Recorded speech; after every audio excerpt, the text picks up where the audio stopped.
প্ৰথমে মই নুৰনাহৰে আপোনালোক সকলোকে আন এটা নতুন ভিডিঅ'লৈ স্বাগতম জনালোঁ। আজি লৈ আহিছোঁ এটা কেকৰ ৰেচিপি। এয়া দেখিছে মই 2 পেকেট বিস্কুট লৈছোঁ।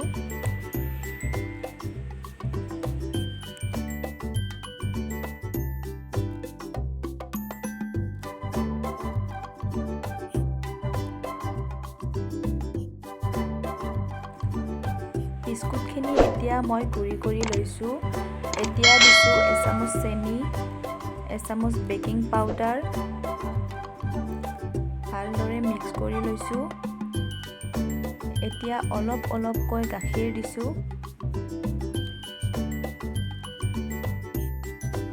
এয়া দেখিছে গোটেইখিনি খুব ভালদৰে মিলি গৈছে।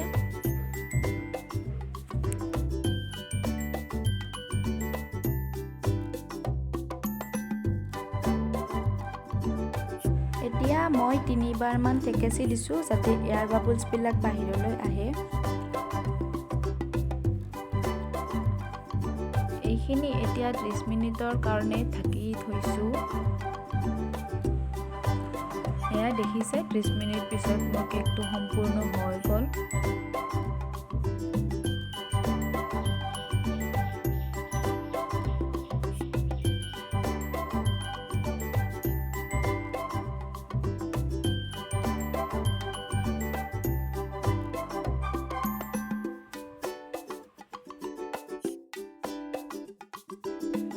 এতিয়া মই 2টা ডায়েৰী মিল্ক চকলেট লৈছোঁ।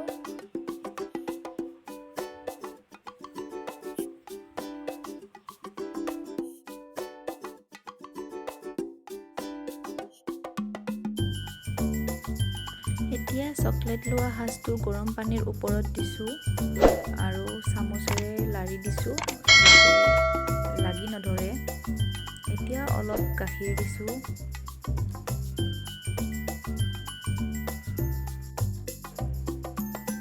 চকলেটখিনি এতিয়া মই কেকৰ ওপৰত দিছোঁ।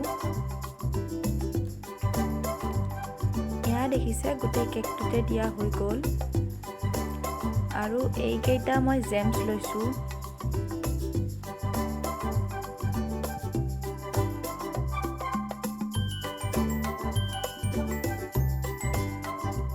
এয়া দেখিছে কেকটো মোৰ সম্পূৰ্ণ হৈ গ'ল।